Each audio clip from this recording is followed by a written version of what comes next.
Marriage అని చెప్పని విన్నాను. అవునా? ఎలా అసలు మీరు సన్నగా చక్కగా ఈ రోజుకి తిరుపతి లడ్డు ఎలా అసలు ఎక్కడ పరిచయం మీది? నేను ఇంటర్ నుంచి, నేను చిన్నప్పటి నుంచి సెల్ఫ్ రెస్పెక్ట్ అంటే నేను మా డాడీని వాళ్ళని ఇబ్బంది పెట్టకూడదు అన్నట్లు అనమాట. సో ఇంటర్లో ఉన్నప్పుడే క్లాసెస్ చెప్పేదాన్ని. నేను రైల్వే స్టేట్ సెకండ్ ర్యాంక్ నాది ఆర్ఆర్బి.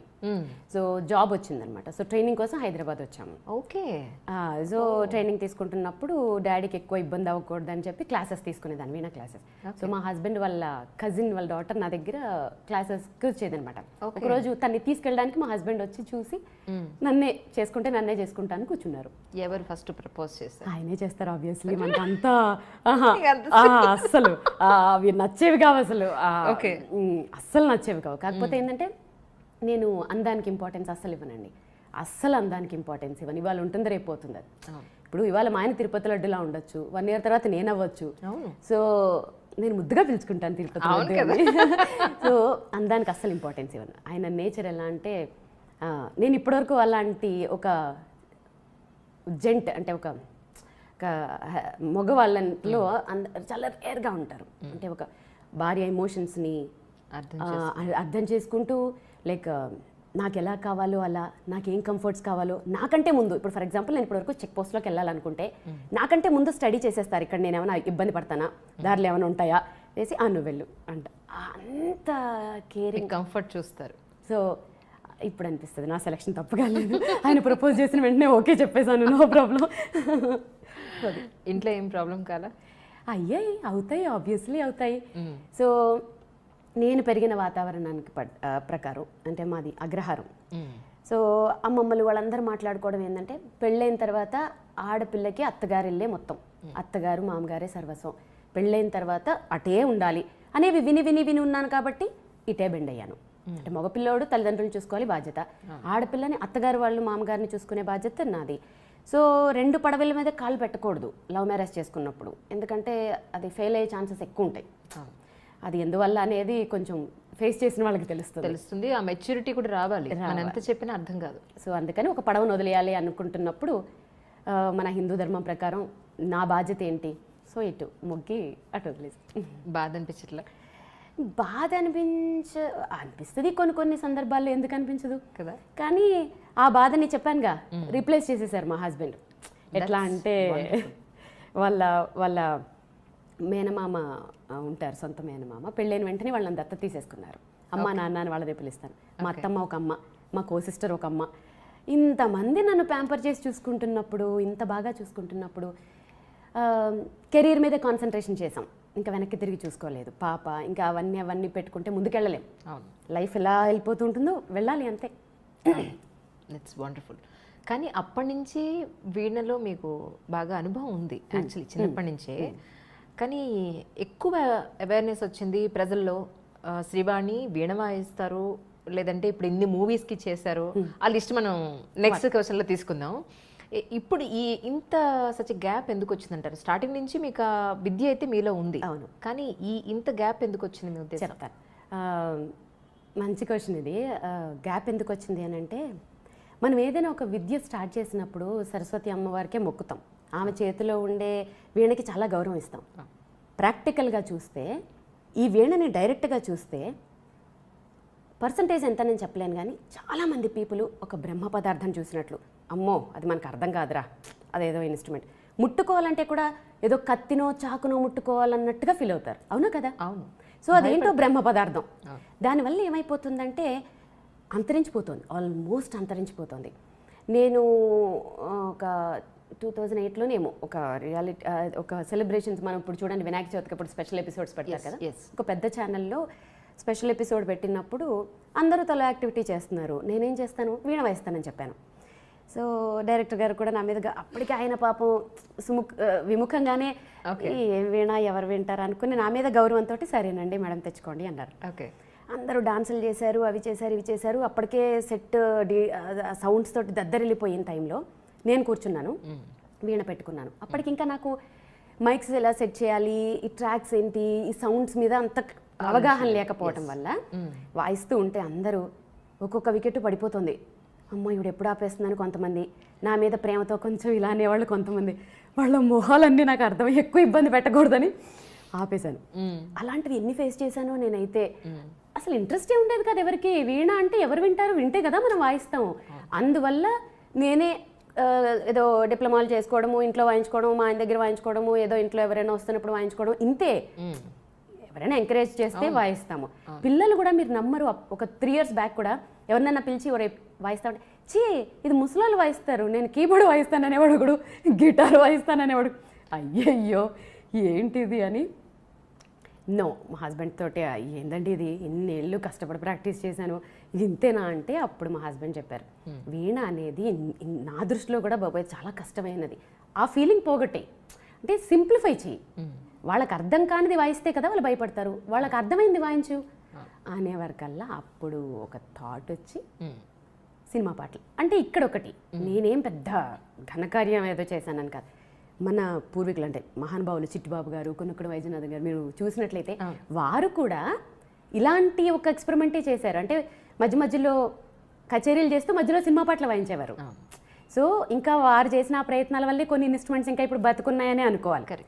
అప్పటికి ట్రెండ్కి తగ్గట్టు వాళ్ళు చేశారు, వాళ్ళని ఫాలో అవుతూ ఏదో చిన్నగా స్టూడెంట్ని కాబట్టి ఇప్పుడు ట్రెండ్ని అట్రాక్ట్ చేయడానికి కొత్త కొత్త ఎక్స్పెరిమెంట్లు చేస్తూ నా వీణని నెక్స్ట్ జనరేషన్కి తగ్గట్టుగా మేకప్ చేసి మీరు ఇప్పుడు చూసినట్లయితే నా వీణలు చాలా స్టైలిష్గా ఉంటాయి.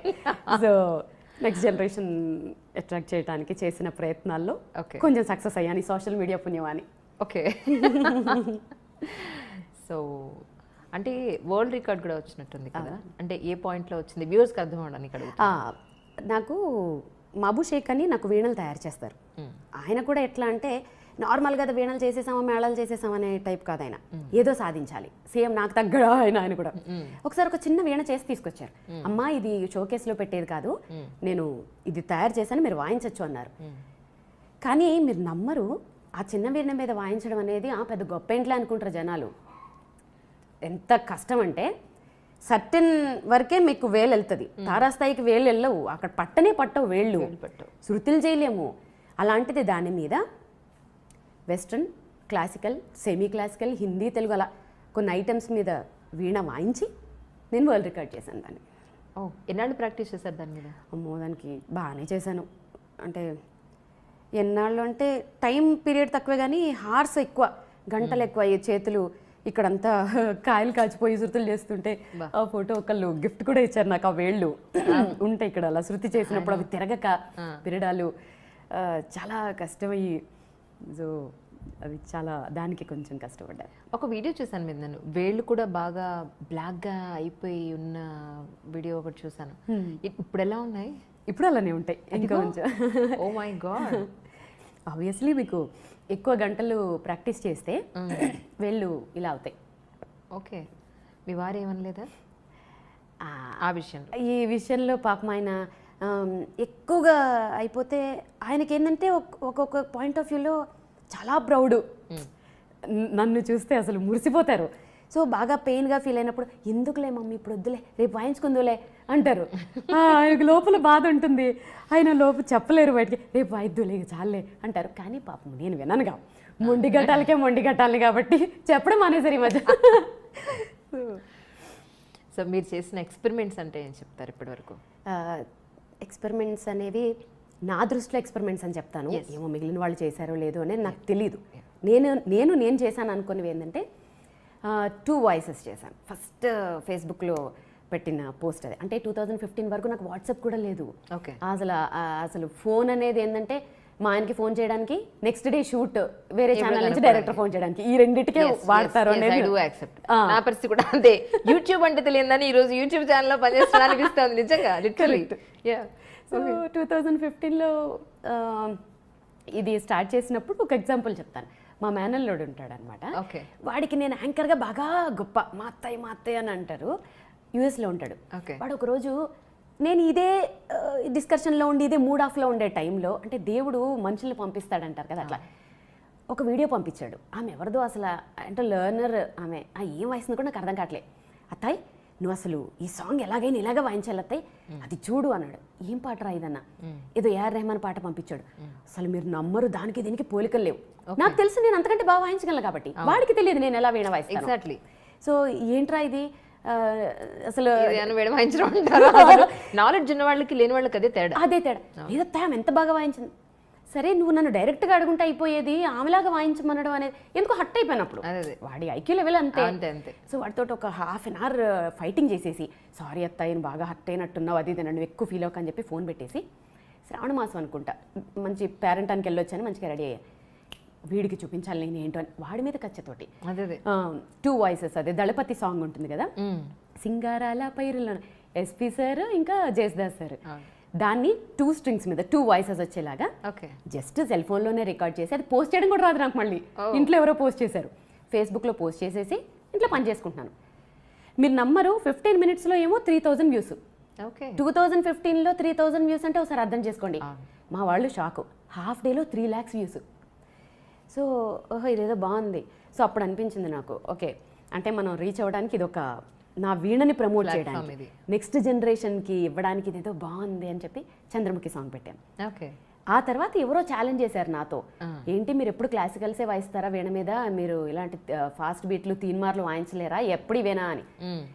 మళ్ళీ ఛాలెంజ్, ఎందుకు వాయించలేము, వాయిస్తామని చెప్పి పెద్ద పులి సాంగ్. అయ్యో అది వైరల్ అంటే వైరల్. ఒకళ్ళు అంటే ఒక 5% పీపుల్ అపోజ్ చేసినా పట్టించుకోను, ఎందుకంటే ఒక గోల్ మీద ముందుకెళ్తున్నప్పుడు ముళ్ళు ఉంటాయి, పువ్వులు ఉంటాయి, అన్నీ ఉంటాయి. వాళ్ళు మేబీ నా ఇంటెన్షన్ వాళ్ళకి అర్థమయ్యి ఉండకపోవచ్చు ఏంటి అనేది. సో అదేం పట్టించుకోలేదు నేను. ఇప్పుడు ఏంటి పరిస్థితి అంటే మ్యాక్స్ నా ఇంటెన్షన్ అర్థమైన ప్రతి ఒక్కళ్ళు, సీనియర్ సిటిజన్ ఇంక్లూడింగ్, వాళ్ళు ఎక్కువ తెలుసా ఎంత బ్లెస్ చేస్తారంటే ఏ సాంగ్ వాయించినా. నెక్స్ట్ జనరేషన్ని అట్రాక్ట్ చేయాలి అని అంటే మా హస్బెండ్ చెప్తారు, కాలంతో పాటు ముందుకెళ్ళాలి, లేదంటే వెనకబడిపోతాం. సో అలా వాళ్ళని అట్రాక్ట్ చేయాలి అని అంటే వాయించాలి, వాళ్ళ పాటలే వాయించాలి. సో అలా ఇప్పుడేమనిపిస్తుంది, స్టార్టింగ్ డేస్ అప్పుడు ఎవరు వినని స్టేజ్ నుంచి ఈరోజు lakhs of views కానీ, వ్యూవర్షిప్ కానీ, లేకపోతే మీ ఫ్యాన్స్ ఫాలోయింగ్ కానీ, మీరు ఇలా పెట్టగానే అలా వ్యూస్ పెరిగిపోయి ఈ స్టేజ్ చూస్తే ఏమనిపిస్తూ ఉంటుంది? అసలు నిజంగా ఇది నమ్మట్లేదు నేను, ఏదేదో డ్రీమ్ లాగే ఉంది. కానీ సోషల్ మీడియా ఎంత ప్లస్ చేసింది మీరు నమ్మరు. వీణ అనేది south Indian instrument, okay. North వాళ్ళకి వీణ అంటే తెలియదు అసలు యాక్చువల్గా చెప్పాలంటే. విద్వాంసులు ఒకళ్ళిద్దరు తెలిసిన. ఇప్పుడు నాకు ఎక్కువ షోస్ నార్త్లోనే ఉంటాయి.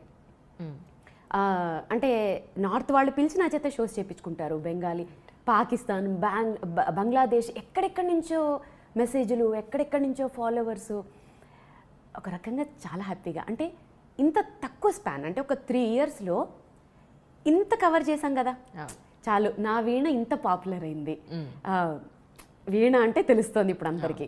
పాత ఇన్స్ట్రుమెంట్ లాగా ఎవరు చూడట్లేదు, ట్రెండీ అయింది. చాలామంది ఇప్పుడు మబు షేక్ అని చెప్పాను చూడండి, ఆయన 4 years బ్యాక్ పాపం తన ఫైనాన్షియల్ స్టాండర్డ్స్ చాలా తక్కువ. ఇప్పుడు ఆయన కారు కొనడానికి రెడీ అయ్యారు. చాలా అది నేను కూడా అచీవ్మెంట్ లాగా ఫీల్ అవుతాను. బికాస్ ఎంతమందో వీణలు కొనుక్కుంటున్నారు, నేర్చుకుంటున్నారు. సో